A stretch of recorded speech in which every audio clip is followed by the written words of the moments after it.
There's water coming in through the door here at PEGTV. Lots of hail outside. Feels like we're going through a tornado.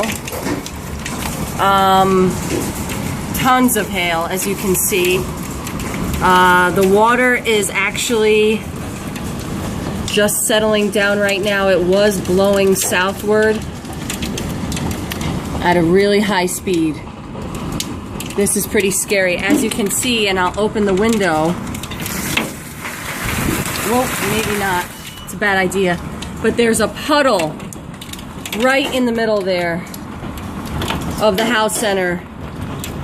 And the hail is going into it like it's the ocean. It looks very, very creepy. Yeah, this is a bad storm for sure. No windows have broken yet. Very, very powerful storm.